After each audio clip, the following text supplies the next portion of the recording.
السلام عليكم ورحمة الله وبركاته. حمدا لمن خلق الإنسان وعلمه البيان، والصلاة والسلام على رسول الله وعلى آله حزب الله وأصحابه جند الله، وبعد.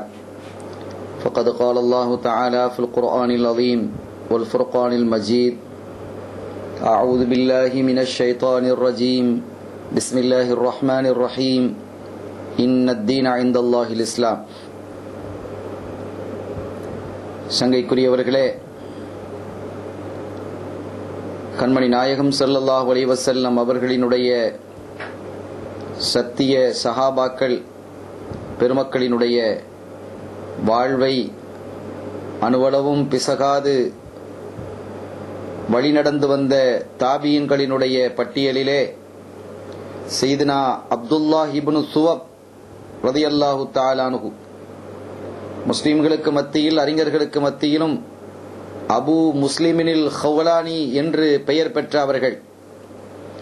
அவர்களுடைய இயற்பெயர் அப்துல்லா இப்னு சுவபாக இருந்தாலும் அவருடைய குன்னியத்து பெயர் அபு முஸ்லிம் அல் ஹவுலானி என்ற அவர்கள் மிக சிறப்பான இடத்தை வகிக்கிறார்கள். எந்த அளவிற்கு என்று சொன்னால், அவர்களுடைய வணக்க வழிபாடுகள் எப்படி இருந்தது என்பதை குறித்து உஸ்மான் இப்னு அபி ஆத்திகா அவர்கள் குறிப்பிடும் பொழுது, அவர்களே அபு முஸ்லிம் ரலியல்லாஹு தஆலா அவர்களே சொன்னதாக குறிப்பிடுகிறார்கள்: லவ் ரஅய்துல் ஜன்னத அயானன் அவின் நார அயானன் மா கான இந்தி முஸ்தஸாத். நான் இப்போது இறைவனை வணங்கிக் கொண்டிருக்கிறேன், சொர்க்கம் எனக்கு காட்டப்பட்டால் என்னுடைய வணக்கம் ஒன்றும் அதிகமாகாது, நரகம் எனக்கு காட்டப்பட்டாலும் ஒன்றும் அதிகமாகாது. ஆக இதிலிருந்து என்ன தெரிகிறது என்றால், நான் வணங்குவது சொர்க்கத்தை ஆசித்தும் அல்ல, நரகத்தை பயந்தும் அல்ல. சொர்க்கத்தை பார்ப்பதின் மூலமாக அவர்களுடைய வணக்கங்கள் அதிகமாகுவது என்பது இயல்பு. நரகத்தை பார்ப்பதன் மூலமாக பயந்து வணக்க வழிபாடுகளை அதிகப்படுத்திக் கொள்வது என்பது இயல்பு. இந்த இரண்டும் எனக்கு ஏற்படாது என்கிறார்கள் சையதுனா அபு முஸ்லிமினில் ஹவுலானி ரலியல்லாஹு தஆலா அன்ஹு அவர்கள். அத்தகைய ஒரு சீலராக வாழ்ந்தவர்கள். அவர்கள் ஸல்லல்லாஹு அலைஹி வஸல்லம் அவருடைய காலத்திலே வாழ்ந்திருந்த போதும் கூட அவர்களை சந்திக்கக்கூடிய ஒரு வாய்ப்பை, பாக்கியத்தை இழந்தவர்கள். அந்த வரலாற்று குறிப்பை நாம் பார்க்கிறோம். ஸல்லல்லாஹு அலைஹி வஸல்லம் அவர்கள் ஹஜ்ஜத்துல் வதாயிலிருந்து திரும்பி வர்றாங்க. வந்ததற்கு பிறகு கொஞ்ச காலத்திலேயே அவர்களுடைய உடலிலே நோய் அதிகமாக ஆகி மக்கள் எல்லாம் அச்சத்தோடு இருந்து கொண்டிருக்கும் பொழுது, இதை பயன்படுத்தி கொண்டு அஸ்வதுல் அன்சி என்று சொல்லக்கூடிய ஒரு மனிதன், அவன் இஸ்லாமியத்தை ஏற்றுக்கொண்டு அதற்கு பிறகு மாறியவன், குஃபருக்கு போன, முர்த்தத்தா போனவன், யமனிலே வாழ்ந்தான். அவன் மிகப்பெரிய வல்லமை உள்ளவன், ஆற்றல் உள்ளவன், சக்தி அவனிடத்தில் இருந்தது, செல்வம் இருந்தது, பல விஷயங்கள் இருக்கிறது. அவன் என்ன செய்தான் என்று கேட்டால், ஒரு பெரிய ஃபித்னாவை ஏற்படுத்தினான். அன்னஹு நபியுன் முர்சலும் மின் இந்தில்லாஹ், நானும் அல்லாஹ்வின் புறத்திலிருந்து வந்திருக்கக்கூடிய ஒரு முர்சலான நபி என்றான். ஒரு ரசூல்னு சொல்லி அறிவிச்சிட்டான், டிக்ளேர் பண்ணுகிறான். அவன் எப்படி இருப்பான்னு கேட்டா, ஆள் ரொம்ப ஆஜானுபாகுவா இருப்பான், உடல்ல நல்ல சக்தி இருந்தது, நல்ல ஒரு வீரன், கவியுல் புன்யா அஸ்வதுன் நப்ஸ். ஆனா ஆக கெட்டவன், ஷர்ரை பரத்தி வைக்கக்கூடியவனாக அவன் இருந்தான்.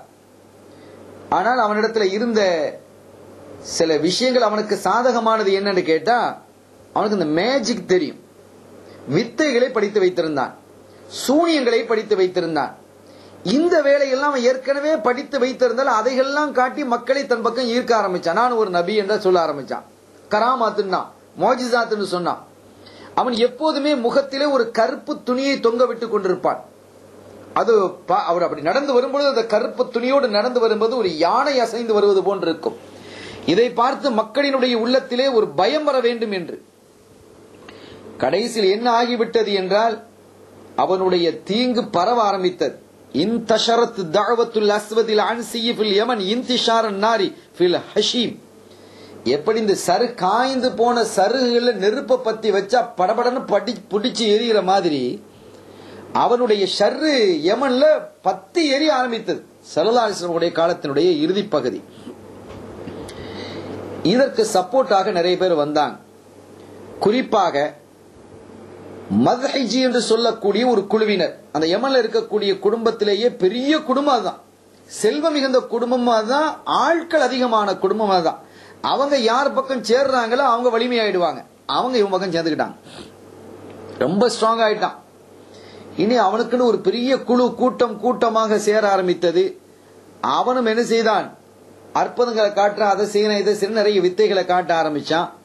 நிறைய அறிஞர்கள் அவனிடத்திலே வந்து சேர்ந்தார்கள். இது ஒரு பெரிய வேதனையான ஒரு விஷயம். வானத்திலிருந்து என்னிடம் மலக்குகள் வருகிறார்கள், வகையை கொண்டு வருகிறார்கள், அவர்கள் என்னுடன் பேசுகிறார்கள் என்றெல்லாம் சொல்ல ஆரம்பித்தான். இவன் என்ன செய்வான்னு கேட்டா, குறிப்பாக இந்த வெளியூரிலிருந்து வரக்கூடிய மக்கள், அந்த ஊரிலிருந்து வர்றாங்க இந்த ஊரிலிருந்து வர்றாங்கன்னு நிறைய தெரிஞ்சதும் அந்த மக்களுக்கு என்ன நோக்கத்தோடு வருகிறார்கள், அவர்கள் என்ன ஹாஜத்தோடு வருகிறார்கள் என்பதையெல்லாம் இவன் சொல்லுவான். இதுக்கு என்ன செய்திருந்தான்னு கேட்டா, இவன் நிறைய சிஐடிகளை வச்சிருந்தான். இவன் வசதி இருந்தது, நிறைய பேர் பணத்தை கொண்டு கொட்ட ஆரம்பிச்சாங்க. குறிப்பாக அந்த மதஹிஜ் என்று சொல்லக்கூடிய அந்த குடும்பத்தார் பெரும் வசதி, அவர்களாம் கொட்ட ஆரம்பிச்சுட்டாங்க செல்வத்தை. எனவே இவருடைய அன்பர்கள் அந்த பணத்தை வைத்து நிறைய சிஐடிகளை சுற்று வட்டார்கள் முழுவதிலும் நிறைச்சு வச்சிருந்தான்.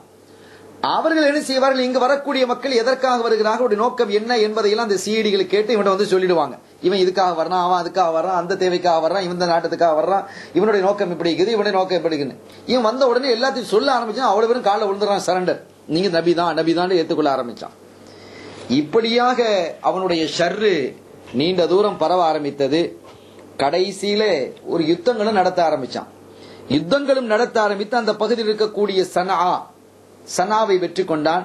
அதற்கு பிறகு அது பக்கத்தில் இருக்கக்கூடிய பகுதிகளெல்லாம் வெற்றி கொண்டான். ஹதரமௌத்தை வெற்றி கொண்டான், தாயிஃபை வெற்றி கொண்டான், பஹ்ரைன், அதன், ஏடன் எல்லா நாட்டையும் பிடிக்க ஆரம்பிச்சான். பெரும் படைகளை திரட்டி கொண்டிருக்கிறான். ஸல்லல்லாஹு இருக்கிறார் ஹயாத்தாக இருக்கக்கூடிய காலகட்டத்தில் இவனுடைய ஷர்ரு மிகப்பெரிய ஷர்ராக இருந்து கொண்டிருந்தது. இதை யார் இவனை நபின்னு ஏத்துக்கிடலையோ அவங்களெல்லாம் கடுமையாக தண்டிக்க ஆரம்பிச்சான், கொல்ல ஆரம்பிச்சான். இந்த மாதிரி நடந்து கொண்டிருக்கிறது. அல்லாஹுவை உண்மையான இறைவன் என்று ஏற்றுக்கொண்டு அவனுடைய திருத்தூதராக கண்மணி ஸல்லல்லாஹு அலைஹி வஸல்லம் அவர்களெல்லாம் அல்லாஹ்வின் திருத்தூதர்கள் என்று ஏற்றுக்கொண்டவர்களை எல்லாம் கடுமையாக தண்டிச்சான். மிகப்பெரிய சங்கடத்தில் இருந்தான். இந்த சமயத்தில் தான் செய்தினா நம்முடைய வரலாற்று நாயகர் அபு முஸ்லிம் அல் ஹவுலானி ரலியல்லாஹு தஆலா அப்துல்லாஹ் இப்னு சுவப் இவர்களுடைய தகவல் இவனுக்கு கிடைக்கிறது. இவங்களுக்கு பின்னால் ஒரு பெரிய குழுவே இருக்கு, இவங்க அசைஞ்சு கொடுக்காதவங்க என்றெல்லாம் தகவல் கிடைத்தது. அவர்களையும் தண்டிக்க வேண்டும் என்று உறுதி கொண்டு உடனே அவர்களை அழைத்து நீங்கள் என்னை நபி என்று ஏற்றுக்கொள்ள வேண்டும் என்று அவர்களுக்கு அவன் சொல்லுகிறான். ஆனா அவங்க எப்படி இருக்கிறாங்கன்னா, ஈமான்ல தீன்ல ரொம்ப உறுதியாக இருக்கிறாங்க. சத்தியத்தை யார் மத்தியிலும் எடுத்து சொல்வார்கள்.